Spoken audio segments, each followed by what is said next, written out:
Olá, amigos da arte, bem-vindos a mais um episódio. Nesse episódio nós vamos falar sobre o impressionismo, um dos movimentos também em unanimidade mundial de apreciação, de gosto, um período muito prazeroso de se estudar e de se acompanhar, de apreciar, né?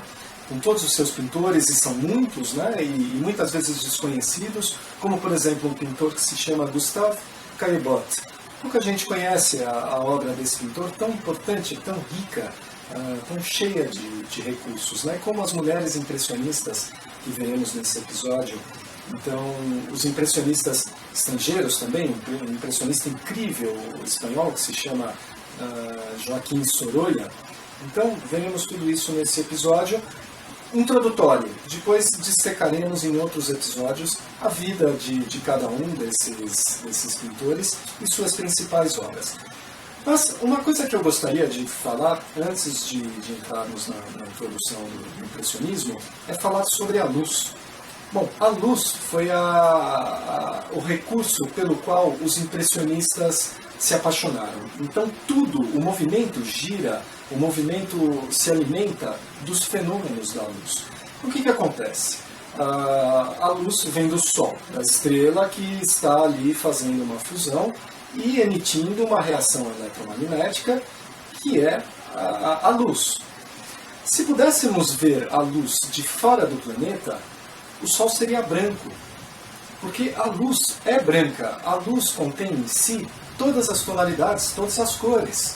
Então a resultante é o branco, que é o prisma, né? Então se pudéssemos ver de fora da Terra o Sol, praticamente não conseguiríamos ver essa luz. Eu acho que ficaríamos cegos, né? De tão intensa que seria essa luz. Quando ela viaja, a luz viaja a 300 mil quilômetros por segundo. Quando ela entra na atmosfera, ela sofre uma interferência de velocidade. E com isso desviam os raios dela, de luz, se transformando nas frequências de cor. Então, por isso que vemos o Sol ao nascer e ao entardecer, nós vemos o Sol alaranjado, avermelhado, amarelado.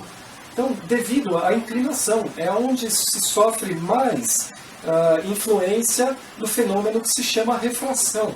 Então, nessa diminuição da velocidade, nessa interferência de mudança de ângulo da luz, nós começamos a ver as frequências, as diferentes frequências desse grande arco-íris, né, que é a luz. Então, podemos enxergar o Sol ao nascer e ao poente de uma forma mais plausível, né, enxergando as tonalidades quentes. Quando o Sol está a pino, que ele sofre menos interferência nessa angulação e da velocidade da luz, nós mal conseguimos enxergar, porque é muito claro, é o que seria próximo da luz branca, né? Então os impressionistas estavam interessados nisso, em analisar essas cores, tanto da luz quanto da sombra, e achar os matizes, os diferentes matizes na luz e na sombra. O que acontece? Em pigmento, em matéria, a mistura de todas as cores faz o preto. Diferente da luz, a mistura de todas as cores faz o branco.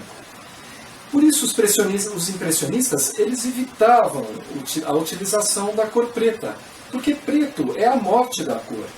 Preto é a anulação, é o buraco, é o vazio na tela. Então eles evitavam a utilização do preto puro. Claro que eles poderiam fazer uma cor bastante escura, mas misturando os tons escuros. Verde com azul, com vermelhos calcinados, terras. Então você chega numa coloração muito próxima do preto, mas que ainda, se é possível, enxergar as diferenças e os matizes dessas luzes na sombra. Então o preto absoluto, a única vez que eu pude enxergar o escuro absoluto foi uma vez que eu entrei numa caverna e já estava bastante fundo nessa caverna e pifou a lanterna. Foi a única vez que eu tenho certeza absoluta que eu enxerguei o escuro absoluto. Não há nenhum fragmento de sugestão de forma. E é relativamente assustador.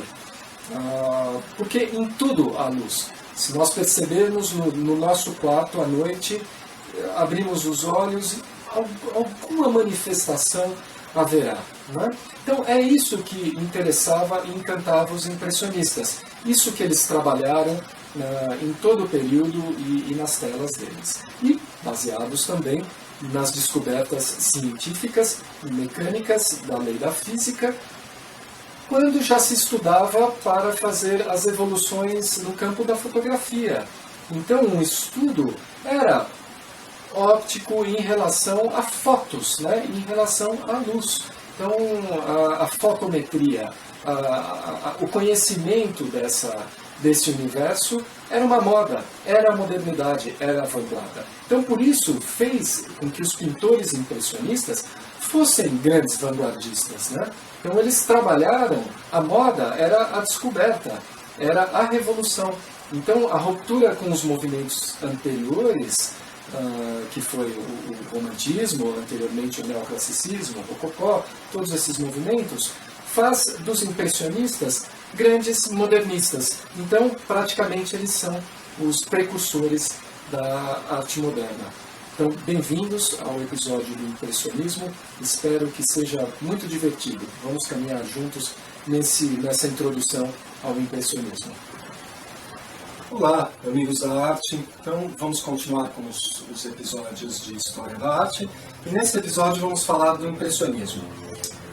O impressionismo foi um movimento de revolução intensa na história das artes visuais, pois ele rompeu com o academismo, então vigente desde o final do século XVII até esse período onde inicia o exercício impressionista, né?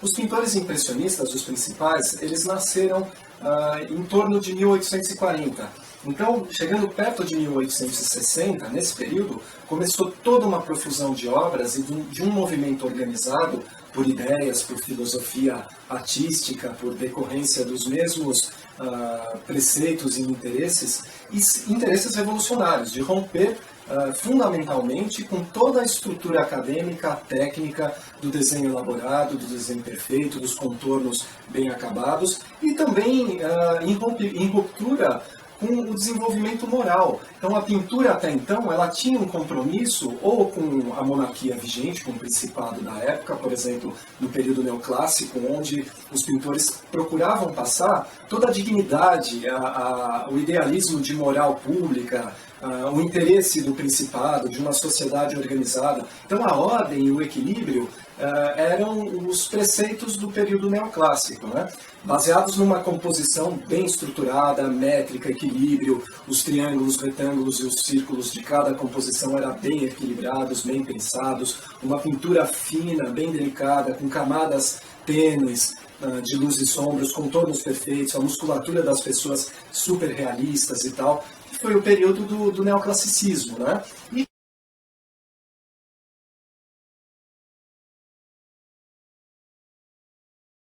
que vai acabando perto de 1820, 1830, se fundindo ao romantismo, que foi um período já de distorções do neoclassicismo, né? Ele acabou com os contornos perfeitos, ele acabou com o desenho perfeito, ele começou a deformar os acabamentos das pessoas, utilizar cores fortes, temas dramáticos já não mais voltados para o bem-estar ético da sociedade ou pelo equilíbrio da sociedade de um principado, por exemplo.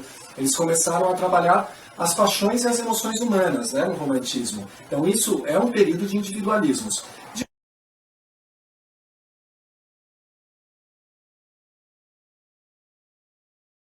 Depois, no impressionismo, mas ainda existia, tanto no neoclassicismo como no romantismo, algum interesse por composição, pelas condições acadêmicas e técnicas a um serviço de toda a escola da Academia Francesa e Italiana, né, de composição.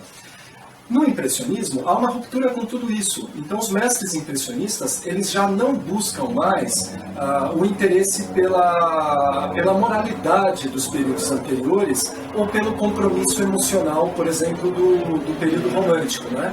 De falar sobre uma musa com um amor não alcançado, ou sobre uma tristeza, ou sobre uma doença, né? Os românticos pintaram muitas doenças. O impressionista ele não estava interessado na doença, não estava interessado na república ou no governo, nas revoluções, não. Ele estava interessado, a musa inspiradora do pintor impressionista era a luz.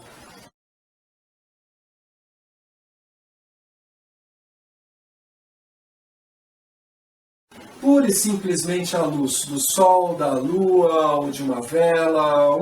O interesse deles era estudar o efeito das luzes naturais ou artificiais sobre a matéria. Artificiais, quer dizer, digo, proveniente de uma vela, porque naquela época ainda não havia a luz elétrica, né? A luz elétrica chegou em Paris em 1900. Então, através do estudo da luz, que era uma coisa que estava sendo muito pesquisado na época, devido às pesquisas científicas e mecânicas da fotografia em si, né? Então já havia nesse período a fotografia, inclusive era um fator a mais para que os mestres impressionistas, que eram de natureza revolucionária, rompessem com a realidade e com a perfeição de cada cena, porque a fotografia já captava isso, né? Então, um pouco antes, houve o período realista, né, que teve Courbet como um dos principais exemplares de pintores, um pintor magnífico, com quadros maravilhosos no Museu d'Orsay. Então, Courbet, ele retratou a realidade como ela é, e desvinculado também do poderio dos monarcas, dos governantes, né? Ele retratou o povo em quadros de grandes dimensões.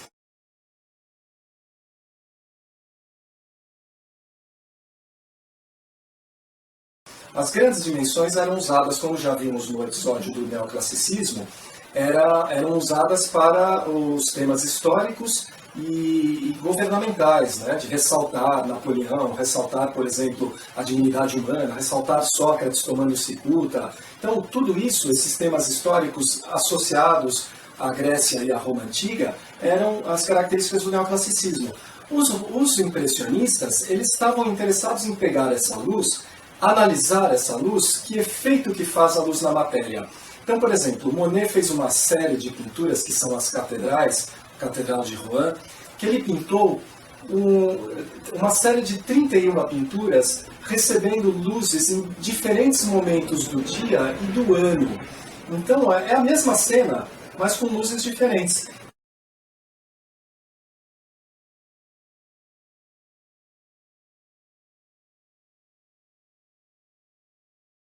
Existem algumas dessas pinturas expostas no Museu d'Orsay atualmente, que é muito interessante olhar, porque tem uma do lado da outra. Então é possível se comparar a luminosidade de cada uma e os efeitos que Monet conseguiu em cada uma. É como uma degustação de vinho, né? Quando tomamos alguns vinhos juntos, né, nós podemos perceber os aromas e as qualidades de cada um. Já se tomarmos um hoje, outro amanhã, outro depois de amanhã, então a gente esquece, né, os aromas, o sabor, a memória e tal. Não há um comparativo tão preciso de observação e apreciação.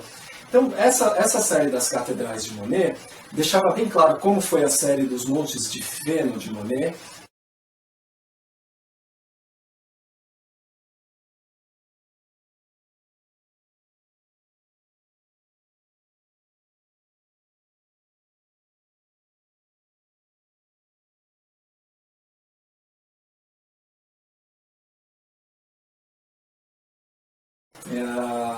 E da estação também da Gare de Saint-Lazare.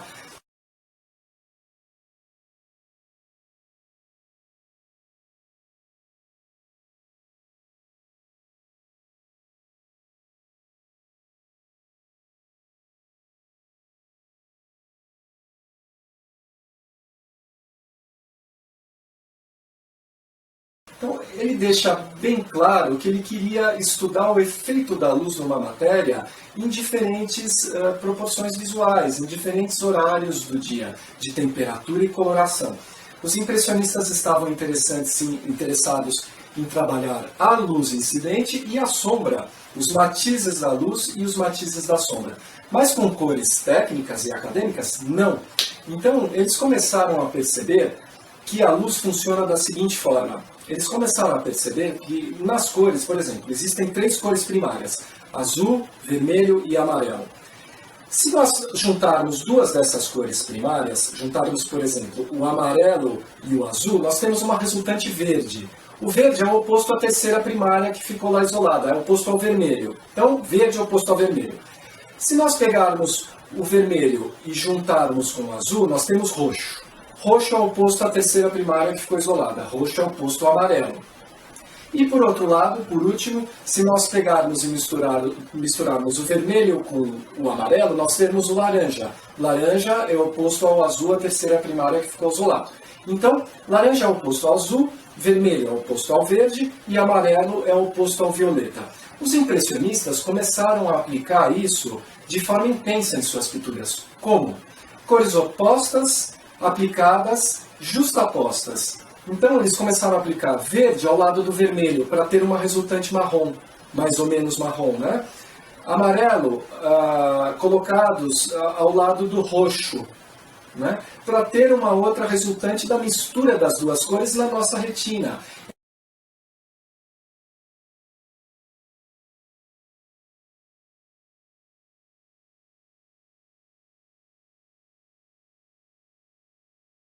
Eles começaram a perceber que os efeitos resultantes de cores misturadas davam efeito no nosso cérebro, que é o estudo da fotografia, que posteriormente hoje tem o estudo dos pixels, né? E deu origem, inclusive o impressionismo deu origem ao movimento pontilhista, dos pintores pontilhistas, que com pontinhos de cores eles conseguiam efeitos óticos, e baseados nessa observação e análise das cores opostas.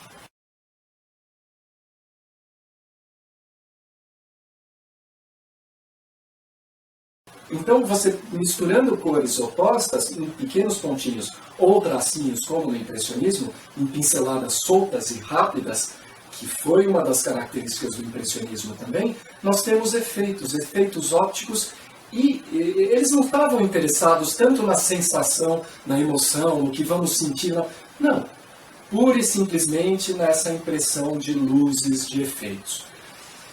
Não é por isso que os mestres impressionistas desprezaram os temas humanos e sociais. Não, pelo contrário, Renoir pintou os cafés, pintou a reunião das pessoas.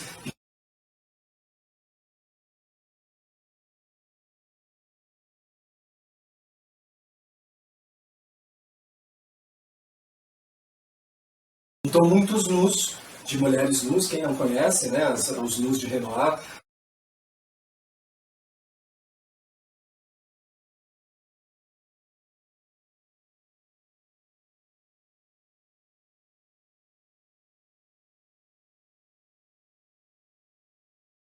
As banhistas de Degas, né, as bailarinas de Degas.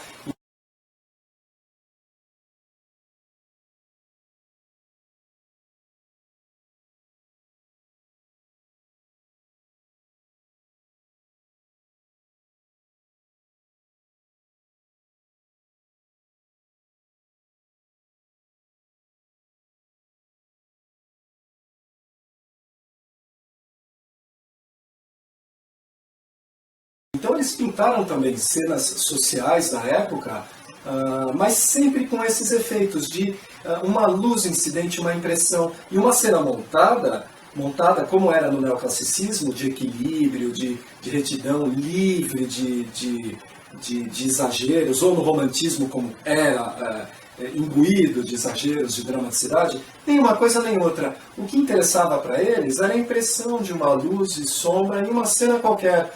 Por exemplo, Degas pintava rostos no canto de uma tela, rostos grandes, com bailarinas dançando ao fundo. Então, uma composição completamente desequilibrada em relação aos preceitos estéticos e equilibrados da pintura acadêmica, né? Então, eles não estavam interessados mais nem em equilíbrio e nem nessa estrutura toda. Pela influência das gravuras bidimensionais do Oriente, dos japoneses principalmente, como já vimos, eles desenvolveram uma nova linguagem, uma linguagem revolucionária.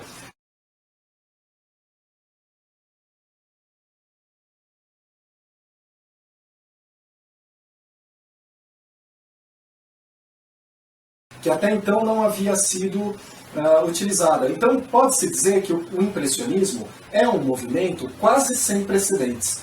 Por que eu digo quase? Porque tudo tem envolvimento do que já se foi descoberto. Então, eles trabalharam, claro, com o efeito óptico das cores, de que usou, por exemplo, Caravaggio no seu jogo de luzes e sombras intensos, né? Então, os impressionistas conheciam os grandes pintores. Aliás, eles tinham os grandes museus de Paris à sua disposição. Eles tinham o Louvre à sua disposição, né? Então eles conheciam a pintura de todos esses mestres.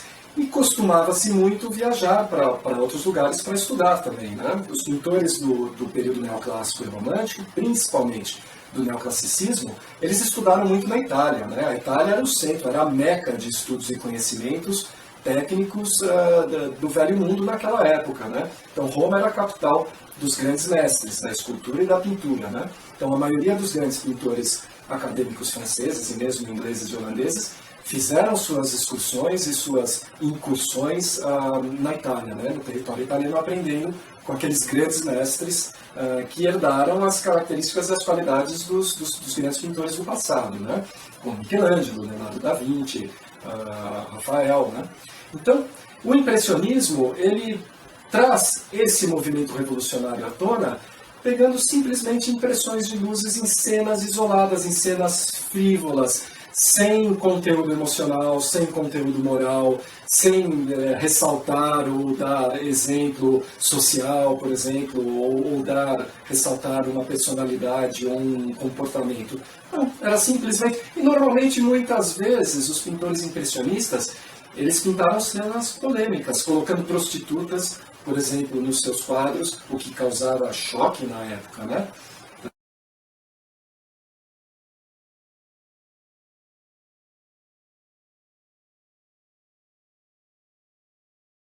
Então, essas são algumas das características do impressionismo. Então, foram pintores que transitaram entre o período acadêmico, eles romperam com a estrutura técnica da academia francesa, né, do neoclassicismo, do romantismo, e ampliaram a linguagem da pintura, a linguagem das imagens, com novidade de cores, com novidade de estrutura, de decomposição da composição formal, muito utilizada na época acadêmica, né? Então esses pintores tão importantes, eles fizeram uma revolução praticamente inaugurando o período moderno da pintura, né?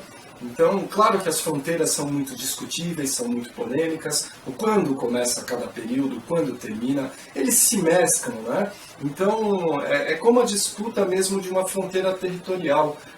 As pessoas vão lutando, vão discutindo por essa posse, né? Então, o período... E as coisas vão se fundindo, né? Porque é como um terreno, o terreno continua. Aonde se coloca a cerca, vai depender do finco, né? do fico mesmo, né? De uma agressão normalmente, né? Mas na história da arte também os períodos eles são mesclados, é como os matizes das cores, né? Aonde começa o laranja, aonde termina o amarelo, aonde está o vermelho, né? Então tem variantes, né? O vermelho tem vermelhos que se aproximam mais do amarelo, que vai juntando, vai se transformando em laranja. Então os períodos da história da arte eles estão associados a essa mescla, essa fusão. Então eles se servem mutuamente das informações de seus antecessores, né? E obviamente tem períodos da arte que são baseados na intuição e na visão futurista das coisas, né? Como foi o surrealismo, né? E já havia um pintor que se chamava Hieronymus Bosch, que pintou em época de 1500, e ele era um surrealista, né? Ele fez uma obra com muito surrealismo naquela época. Então,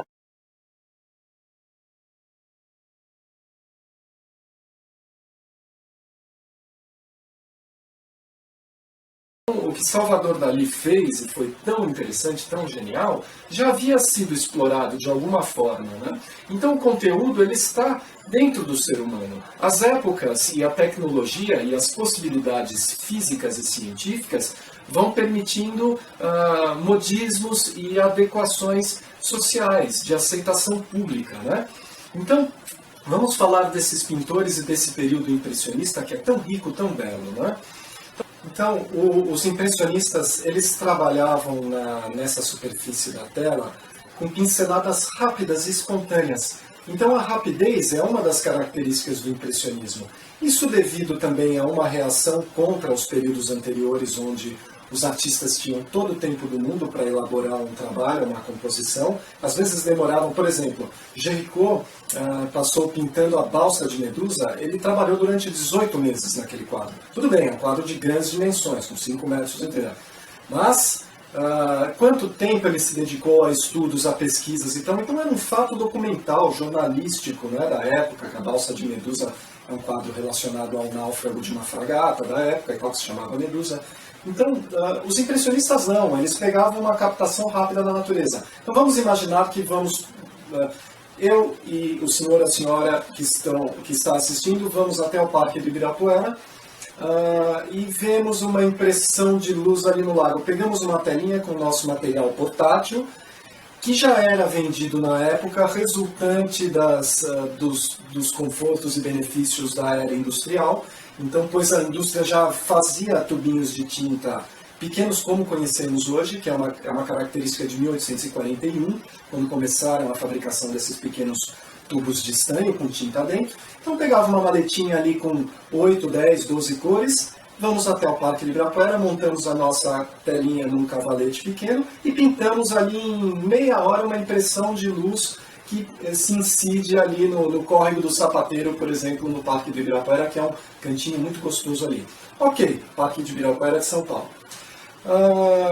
Os impressionistas faziam esse tipo de exercício, baseados nas evoluções da indústria. Então, porque anteriormente os artistas eles tinham um laboratório no ateliê deles, onde eles faziam moagem de pigmento.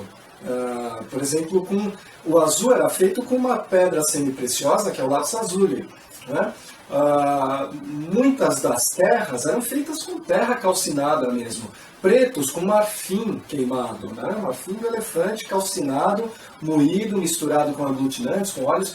Então, cada artista tinha a sua composição de material e pigmento. Então, eles eram praticamente químicos também, né? Como eram as características do passado, né?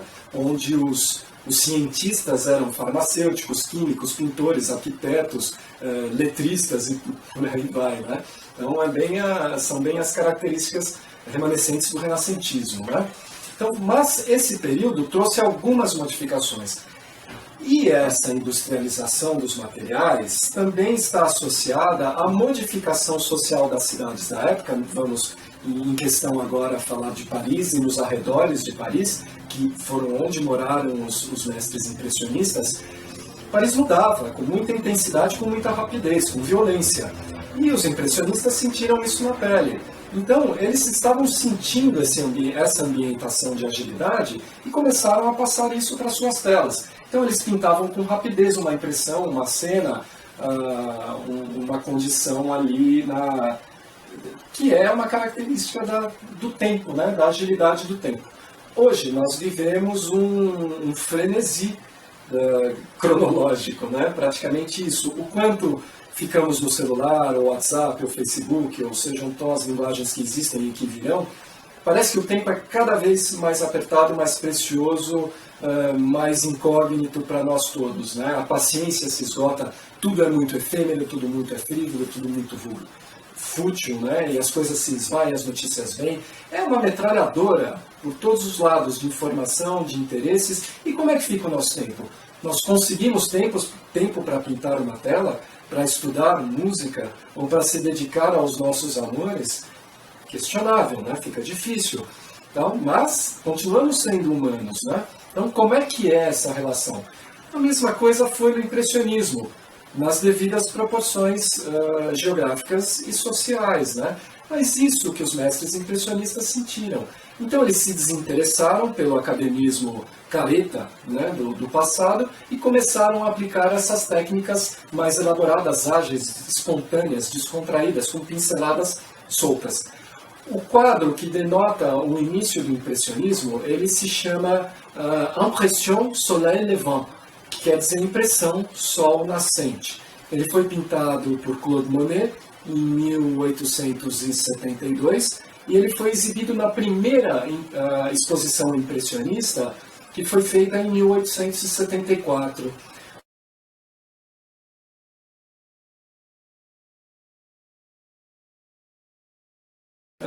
num ateliê de um fotógrafo. Coincidentemente ou ironicamente, né, impressionismo e fotografia andavam juntos no interesse da pesquisa científica e óptica, mas em oposição, um buscando a cena real, o outro distorcendo ou diluindo a cena real em cores e luzes, né? Então, mas nesse evento, que foi a primeira exposição impressionista, em 1874, no dia 15 de abril, se não me engano, se encontravam alguns pintores impressionistas e Monet exibiu esse quadro, Impressão Sol Nascente. Esse quadro gerou uma polêmica para um dos pintores e escritores da época, que se chamava Louis Leroy. O Louis Leroy, ele vendo esse quadro, ele teve uma impressão um tanto quanto crítica dentro de si mesmo, e até compreendo o porquê, mas primeiro vamos ver o que ele disse num escrito que saiu público na imprensa da época, né? Então ele falou o seguinte sobre esse quadro de Monet. A impressão nascer do sol, eu bem sabia. Pensava eu justamente se estou impressionado. É porque lá há uma impressão. E que liberdade, que suavidade de pincel. Um papel de parede é mais bem elaborado do que essa cena marinha. Então Louis Leroy faz essa crítica mordaz desse quadro de Monet, e o que acontece? Justamente dessa crítica que ele diz, esses pintores impressionistas que ficam pintando impressões, são péssimos. Resultado, a exposição teve um fracasso de crítica e público na maioria das pessoas. Porém, haviam jovens ali que se identificaram, entenderam e, como o anseio de todo jovem de querer mudar e beber da fonte que está nascendo, sem ter muito comparativo muitas vezes com o passado, eles se adequaram, se adaptaram e apreciaram o impressionismo. Não é à toa que, alguns anos depois, o impressionismo fez tanto sucesso. Mas os senhores vinculados à academia e aos costumes da época foram totalmente contra. Então a exposição foi um fracasso de crítica e público. Porém, esse quadro Sol Nascente de Monet causou tanto impacto e todos os pintores impressionistas começaram a se unir e se fortalecer. Em torno disso, tantas outras exposições aconteceram e eles se reuniram em grupos de discussão social e das artes muito proveitosos, né? Então, grupos muito interessantes que desenvolveram praticamente o início da pintura moderna, né? Então, houve um pintor anteriormente que se chama William Turner, em inglês. Ele pintou cenas marinhas, do período romântico, mas é quase o início do impressionismo também, e do modernismo, e do abstracionismo. Então Turner juntou em sua obra praticamente o início do abstracionismo e do trabalho da luz. E ele era considerado um pintor romântico, da geração romântica, né? Então, por isso que eu digo que as fronteiras da arte, elas se mesclam, se fundem, e eles se servem. Existem pintores que se servem do que já passou e se servem do que visionam, do que imaginam do que virá. Por exemplo, o surrealismo, né? O surrealismo é uma situação completamente... ou mesmo o pontilhismo, né? Já antecipando os pixels, né? da informática atual, né? Então, esse início da exposição do impressionismo causa tanta modificação nas artes da época e devido também aos artistas terem essa facilidade de levarem os seus materiais em pequenas maletas para o campo. Qual uma das principais características do impressionismo? Pintar ao ar livre.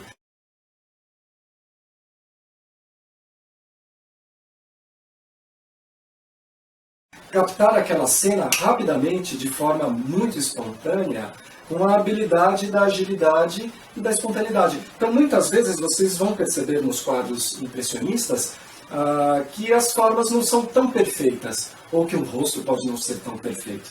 Porque é uma captação espontânea, momentânea, né? Seguramente, se esses artistas levassem essas obras para o ateliê para elaborar, com certeza os efeitos, os resultados seriam mais perfeitos. Mas mesmo assim, com uma pincelada rápida, com todo esse desenvolvimento espontâneo, eles chegaram a resultados extremamente qualitativos e convincentes.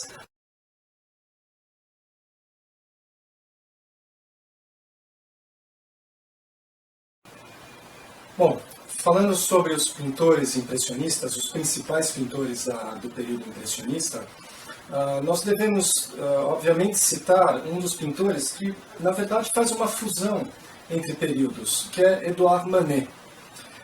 Manet nasceu em 1832 e morreu em 1883.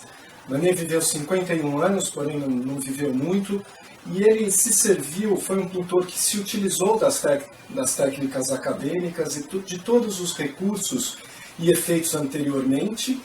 Ele tem uma pintura com influência bastante clássica, com um desenho muito bem elaborado, mas Manet ele foi um revolucionário. Então ele se utilizou de temas sociais, mas revolucionou a linguagem com circunstâncias até polêmicas, né, em suas telas.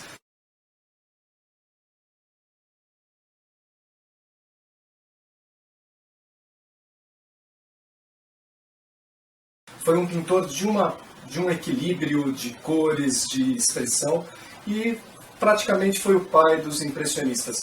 Os próprios pintores impressionistas, que eram mais novos do que ele, como vocês podem perceber, Manet nasceu em 1832. E a maioria dos pintores impressionistas foram nascendo um pouco depois, mais perto de 1840, né? Então ele era o mais velho dessa vertente desses pintores, e ele não gostava de se considerar um impressionista, não gostava de ser chamado assim. Claude Monet foi um outro grande expoente do impressionismo, talvez o mais conhecido, né? Monet e Renoir, né? Mas Claude Monet nasceu em 1840 e morreu em 1926.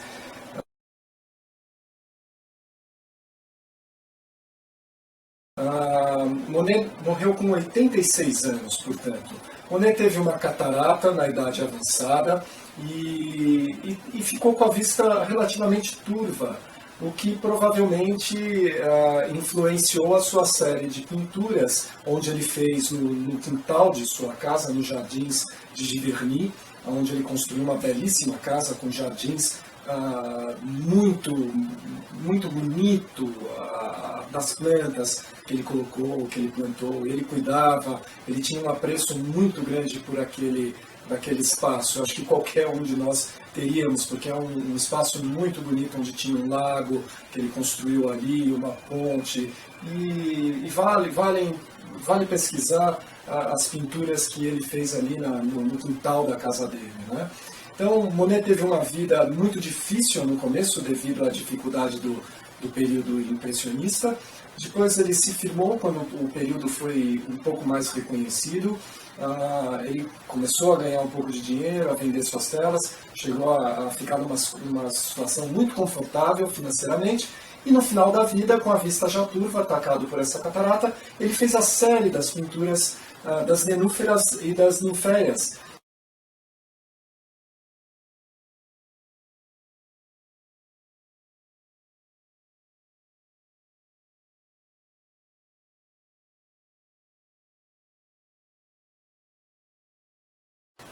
Que estão, uma parte delas exposta no Museu d'Orangerie, em Paris, muito perto do Louvre, atravessando a Place de la Tuileries, chega-se no Museu d'Orangerie, um belíssimo museu de Paris, e onde estão essas grandes pinturas numa sala oval com uma iluminação muito interessante, onde se é possível desfrutar com profundidade e imersão essas grandes telas de Monet. Então, Monet também é um grande expoente, talvez um dos nomes mais conhecidos. Pierre-Auguste Renoir, que nasceu em 1841, morreu em 1919, com 78 anos.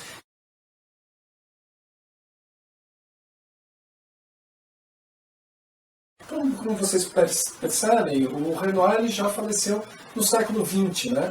E ele foi pintando, né, até sempre, né? Então, Renoir pôde verificar e apreciar as mudanças da pintura, né? Porque o impressionismo, os mestres impressionistas, eles nascem nesse período, né? Desde Manet, de 1832, a maioria deles concentrada em 1840. Então, mais ou menos em 1860, eles estavam no auge do exercício ali, os 60, de 60 a 1880, né? Então, foi o ponto ápice, né, do impressionismo, até um pouco mais, né? E depois já começa a se fundir com os pintores pós-impressionistas, né, que começaram a revolucionar ainda mais as técnicas já muito revolucionadas pelos mestres impressionistas, né? Outros nomes importantes também são Camille Pissarro. Camille Pissarro nasceu em 1830, morreu em 1903, com 73 anos. Tem pinturas maravilhosas de paisagens de Paris e ao redor de Paris, paisagens delicadas, com cores bem estruturadas, a luminosidade que Pissarro utilizava, nós podemos quase que ver a poeira do ar, os raios solares entrando, a neve que ele pintava. Então Pissarro explorou muito toda a gama de luminosidades da natureza daquela região, né, ou por onde ele andou também. Mas eles pintaram muito na França mesmo, né, na região, nos arredores de Paris também.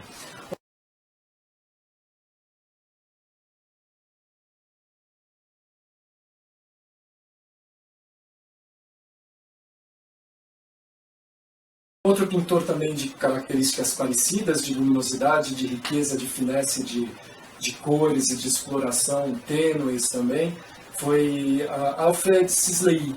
Então, Sisley nasceu em 1839 e morreu em 1899, aos 60 anos. Sisley também pintou paisagens muito delicadas, muito gostosas. Então,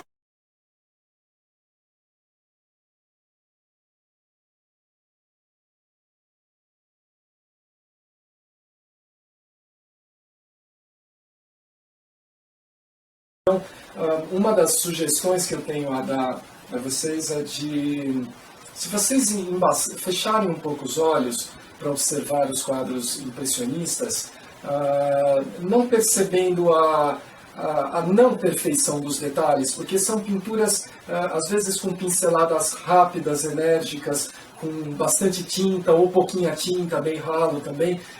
Tudo parece meio mal acabado, meio rabiscado, mas se vocês olharem um pouquinho embaçado, vocês vão ver a perfeição das cores, da luminosidade, dos raios solares, das luzes e das sombras, das cores opostas justapostas, das cores opostas sendo colocadas puras, que fazem o efeito de luz e sombra. Então, como eu já falei das cores primárias, nós verificamos que as cores primárias são, misturando duas cores primárias, você tem uma cor secundária que é oposta à terceira primária que sobra, né? Por exemplo, como eu já falei, mistura o vermelho e o amarelo dá laranja. Laranja é oposto ao azul. Então os impressionistas colocavam uma luz laranja e uma sombra azul. Também exploravam assim, né? Além de ter uma resultante óptica, de misturar o laranja e o azul e ter uma resultante na retina, de ver uma cor intermediária entre as duas, por exemplo, se a gente colocar um monte de pinceladinha, azul, laranja, azul, laranja, azul, laranja, azul, laranja, o cérebro também vai juntar isso com uma resultante da mistura dessas duas cores, que é o efeito óptico utilizado no pontilhismo, né? Mas também eles utilizaram a luz do sol laranja, a sombra a complementar azul. Então são cores opostas e complementares, né? Os impressionistas trabalharam muito com esse exercício da cor pura, né? Então na obra desses pintores, do Sisley, do Pissarro, como eles trabalham isso, mas de uma forma tão delicada, tão bonita, né? Então, vale a pena também pesquisar a obra do Sisley. Outro grande pintor foi Eugène Boudin, que nasceu em 1824 e morreu em 1898, com 75 anos, que também tem um trabalho muito significativo.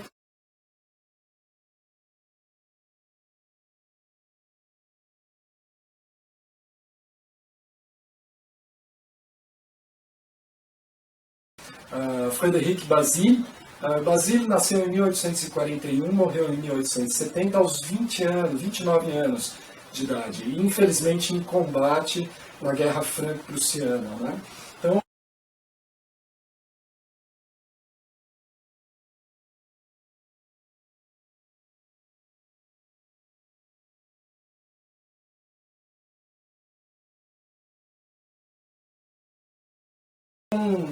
os amigos dele sofreram muito com a morte dele, porque ele era uma pessoa participativa e muito intensa ali no grupo dos impressionistas, né? Gustave Caillebotte nasceu em 1848, morreu em 1894, aos 46 anos, também tem um trabalho muito impressionante.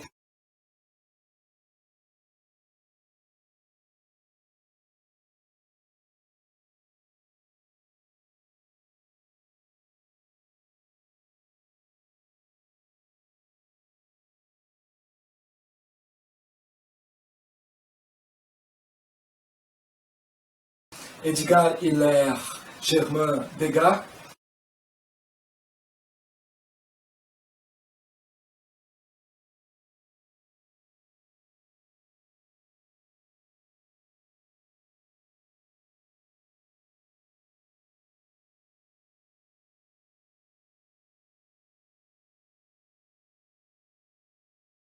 Então, Degas, todos bem familiar da nossa apreciação, né? Então, Degas nasceu em 1834 e morreu em 1917, aos 83 anos. Então, foi Degas que apresentou uma das pintoras, das mulheres impressionistas, vamos falar também do grupo das mulheres impressionistas, que foi Mary Cassatt. Um outro impressionista que eu gostaria de citar nessa turma de grandes mestres de pintores impressionistas é um espanhol que se chama Joaquim Sorolla. Sorolla é um pintor de uma qualidade tonal, de uma coloração, de uma luminosidade, de um desenho amplo, e a gama de Sorolla, que já passa quase para a pintura moderna, para a pintura impressionista americana, que ganha em potência e luminosidade, ele foi um dos precursores, inclusive, da escola americana de trabalhos de cores, de contrastes de cores, porque Sorolla utilizou esses contrastes com uma maestria, e ele pintava temas desde os mais clássicos e introspectivos e fechados, que chegava quase a uma perfeição acadêmica, mas com traços mais soltos, obviamente, até as cenas de festas espanholas e os mares, né, as crianças nos mares e os pescadores, as mulheres que viviam na beira do mar. Então, ele nasceu em Valência em 1800, nasceu em Valência em 1863 e morreu em 1923 aos 60 anos de idade. Então, Joaquim Sorolla é um grande pintor impressionista e eu acredito que, pela minha apreciação particular, um dos grandes pintores de toda a história da arte, um grande expoente. Tem muitos quadros hoje expostos na Casa Hispânica em Nova York, quadros de grandes proporções. Tem um quadro de Sorolla no Museu do Jardim de Luxemburgo, também muito, muito maravilhoso. E, então, esse pintor também incluo com méritos aí entre os impressionistas, porque trabalhou a luminosidade e o desenho, a intensidade do desenho, e acredito até mesmo ver um romantismo na pintura de Sorolla, porque quando ele pinta os barcos no mar, a intensidade do vento nas velas, a coloração, a dramaticidade do desenho, a riqueza, o conteúdo, então tudo isso eu acho que faz da obra de Sorolla um tanto quanto romântica também. Ele mescla as duas coisas. É um pintor de muita intensidade.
Então, todos esses pintores que fizeram e levantaram o impressionismo com maestria, nós também devemos ressaltar as três pintoras desse período, né?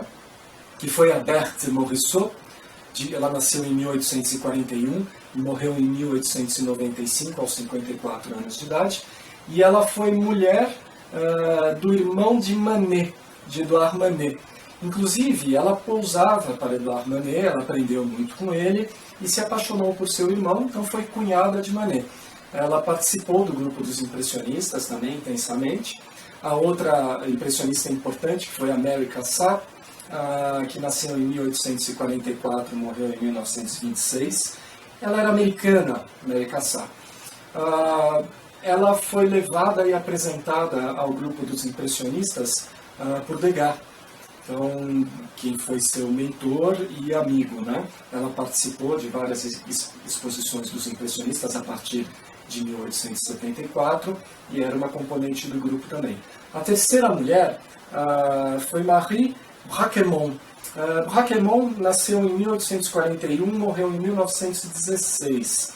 Um tanto quanto desconhecida hoje, um nome um pouco, mas teve uma obra muito importante. Essas três mulheres, se vocês repararem, a obra das mulheres impressionistas, elas são sempre vinculadas a cenas internas, a mulheres trabalhando dentro de casa, costurando, ou com uma criança no colo, ou conversando entre outras mulheres, ou tocando piano, ou arrumando um arranjo de flores. Sempre impressões de luz e sombra, mantendo todas as qualidades do impressionismo, mas com cenas mais reservadas. Podem não que elas não pintassem a natureza também, pintavam, mas sempre uma mulher conversando com a outra, uma cena mais reservada, mais intimista e sempre com mulheres também.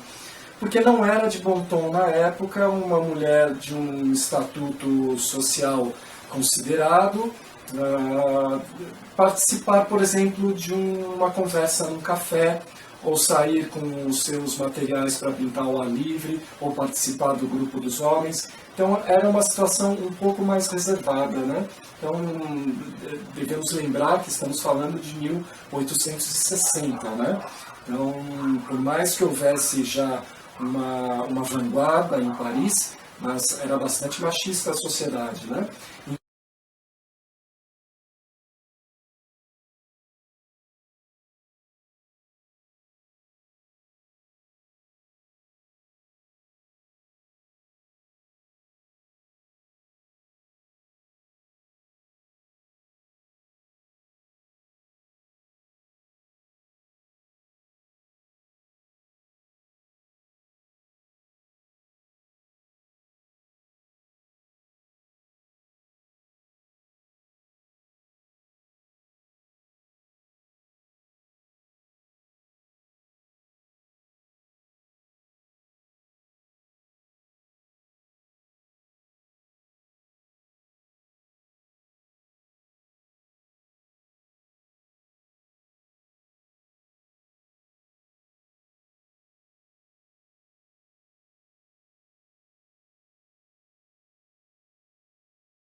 Quanto à música impressionista,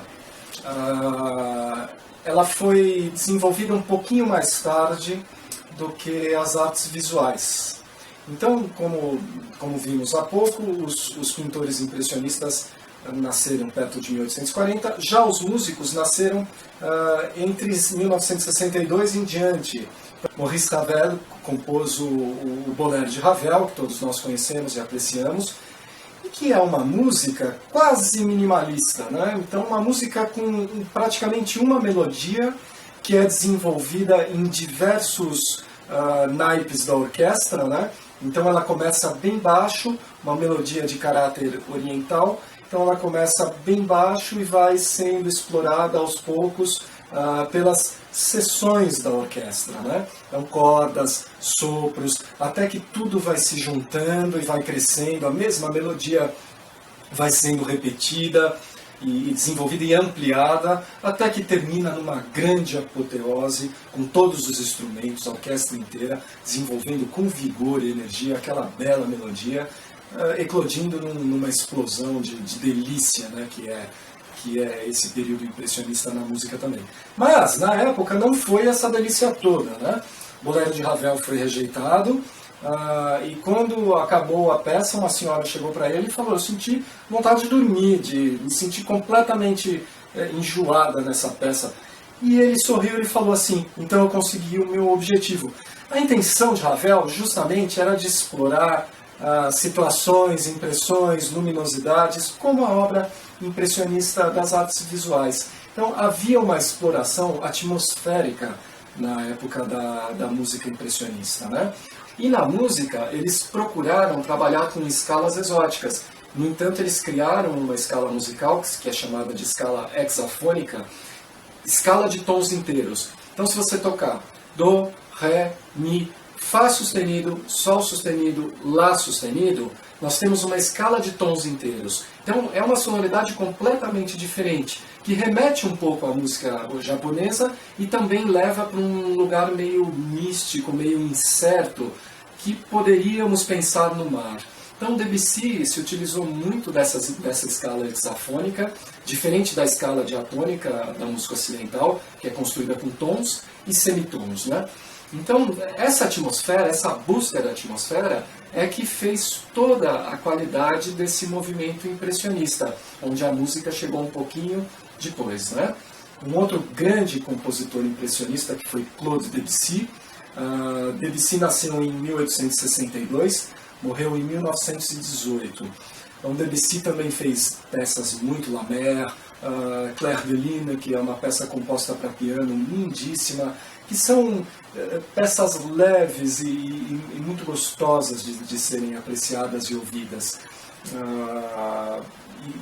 E de uma descrição, de certa forma, né, atmosférica. Então, Clair de Lune, nós podemos ver o brilho da lua numa noite, naquela serenidade, naquela delícia de sonoridade, né, que ele soube explorar também.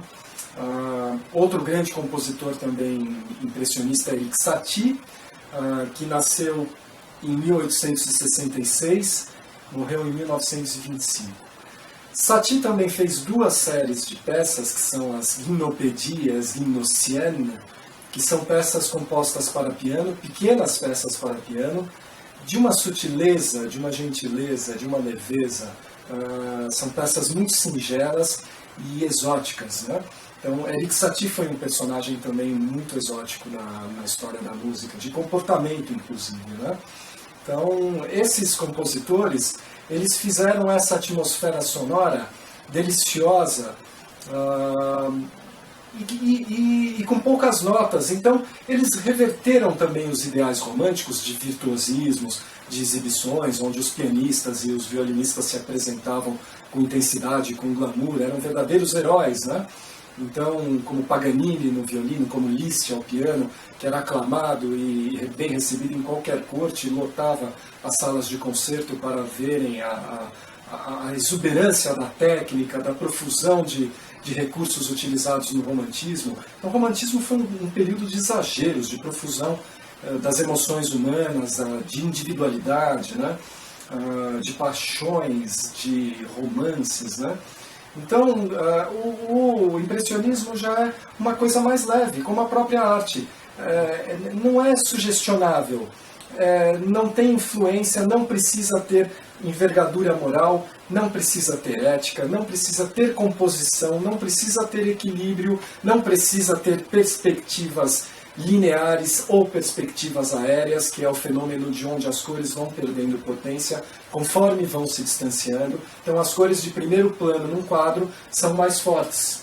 As cores de último plano vão perdendo potência e se tornando mais azuladas, mais leves, né, de luminosidade menos definida. Então isso é a perspectiva aérea, o fenômeno pelo qual as cores vão perdendo potência. E a perspectiva linear é o afunilamento das linhas, onde as pessoas lá no fundo são pequenininhas e as pessoas na frente são grandes. Na verdade, as pessoas são do mesmo tamanho, mas na perspectiva linear, existe um ponto de fuga. Então o ponto está aqui e as linhas se abrem, fazendo os objetos de primeiro plano serem maiores. Então no impressionismo não havia uma prerrogativa de se trabalhar com esses conceitos, com essas necessidades técnicas. Pelo contrário, era a agilidade, a captação de um momento, de uma impressão. Então, a mistura deixa de ser técnica para ser óptica. Então, a mistura das cores, das luzes, ela não precisa mais ser técnica. Ela precisa ser óptica, de efeito óptico, de efeito de impressão, de impressionar realmente através dos seus componentes de luminosidade e de cor. Então, isso denota uma revolução por completa na história da arte, né? Então, esses pintores impressionistas, eles frequentavam o Louvre, eles viram o que foi feito anteriormente no passado, né? O Louvre foi fundado em 1793 como museu. Antes já foi até a Casa Real, né? A casa de moradia do rei. Então, esse museu que atendeu tantos pintores e tantos estudantes, como atende até hoje, na parte da manhã, se isso não mudou nos dias atualmente, eu acredito que não, mas muitos pintores montam os seus cavaletes dentro do Louvre para copiar obras de arte, para estudar obras de arte, e pintam, né? Pintam lá dentro, cada um tem a sua maletinha, o seu cavalete, guardam os seus quadros lá dentro mesmo, tem uma sala específica para guardar esses trabalhos e continuar no dia seguinte ou na semana seguinte. Então, esses exercícios são valorizados com muita intensidade na França e na Europa, né? Então, os estudos continuam, a arte continua viva, né? E de todos os períodos. Então, como eu estou falando da música impressionista e do período impressionista, a gravação desses vídeos tem um propósito de incentivar e estimular não só a elucidação dos diferentes períodos, como a apreciação. Então, aprendermos as qualidades e os recursos técnicos de cada período. E não só pura e simplesmente falar, não, eu gosto de Renoir e não gosto de mais nada, porque Van Gogh é muito agressivo, porque Picasso é horrendo. Não, a arte exige um esforço de aprendizado, exige uma dedicação de sair de uma zona de acomodação para pesquisar, para se integrar, para participar daquilo, para tentar perceber, através da informação, através do conhecimento ou através da revolução dos sentimentos acomodados internos, novas vertentes, novas visões. Então a mistura disso tudo, desses três componentes, pode fazer com que ampliemos as nossas visões, não só artísticas, como os nossos sentimentos. Então isso seria a democratização do conhecimento e da apreciação dos períodos, né? O intuito é esse. Não que os períodos modernos sejam melhores ou piores, cada um foi moderno em sua época, nós não podemos esquecer disso. Teve períodos que foram mais vinculados à ordem vigente, como moda, como expressão de uma época mesmo, como modernidade, foi ordenado. Então era moderno ser ordenado, equilibrado e perfeito. Neoclassicismo. A era clássica de Grécia Antiga, né? Então, romantismo era moderno ser desvairado, ser delirante, ser sonhador, desvirtuar os traços, desfazer os contornos perfeitos, utilizar cores fortes, quantidades de tintas, pinceladas marcadas, temas dramáticos, fatos documentais da época. Então, era a modernidade do romantismo fazer esse tipo de trabalho. Já no impressionismo, a modernidade era a exploração ótica, luz, desfazer todas as técnicas e as moralidades do passado, negligenciar o luxo, negligenciar os dogmas anteriores. Aliás, Monet deixou muito claro em um de seus escritos que disse o seguinte: sempre odiei as teorias e meu único mérito foi ter pintado direto da natureza e ter tentado reproduzir minhas impressões das mais fugazes disposições. Então Monet deixa claro que ele odiou a técnica, esses recursos dogmáticos de perfeição do academismo, né? Então esses eram os ideais mesmo dos impressionistas. Voltando à música, não posso esquecer de falar de um compositor italiano também muito importante, que se chama Ottorino Respighi. O Torino Respighi fez peças muito importantes, está associado à música impressionista italiana, né? Ok, amigos, então eu me ponho a pensar também quando foi exposto o primeiro quadro de Monet, que foi a Impressão Sol Nascente, que já vimos ao longo desse episódio, pela primeira vez na primeira exposição dos recusados, né, porque eles eram frequentemente recusados nos salões, então eles resolveram fazer um movimento próprio e apresentar o trabalho deles, a arte deles, que foi em 1874, como já vimos, no estúdio fotográfico do amigo de Monet, que era Nadar. Então, vocês podem imaginar o crítico olhando e as pessoas da época, os senhores da opinião e da observação e da construção, tanto dos ideais quanto das ideias da época, né? Os formadores de opinião dessa época que estavam tão vinculados aos movimentos do passado, a Academia Francesa de Arte, que foi, por sinal, muito fina, muito elaborada, de um bom gosto, de um nível técnico e estrutural altíssimo. Então, o vínculo desses senhores e dessa sociedade era com as técnicas e toda a elaboração sofisticada e aprimorada da escola acadêmica francesa e também de todos os derivados das escolas anteriormente acadêmicas também, como a italiana, como a flamenga, né, como a escola holandesa de pintura e tal. Então, o vínculo dessa sociedade, dessas pessoas, era com essa estética. E então vem esse primeiro quadro de Claude Monet, que são praticamente rabiscos. Se formos analisar perante a técnica anterior, são verdadeiros rabiscos. É um quadro com uma linguagem de pinceladas e diluição de tinta magnífico, claro. Hoje nós achamos que é maravilhoso, é uma pintura rápida que ele conseguiu captar aquela impressão, mas é o que eles queriam. Mas aquilo fazia parte da vanguarda, fazia parte da modernidade, dos estudos de luz e fotográficos que estava se fazendo na época. Mas as pessoas não aceitaram aquilo de imediato. Foi um choque, talvez um dos maiores choques de todo um período da história da arte, né?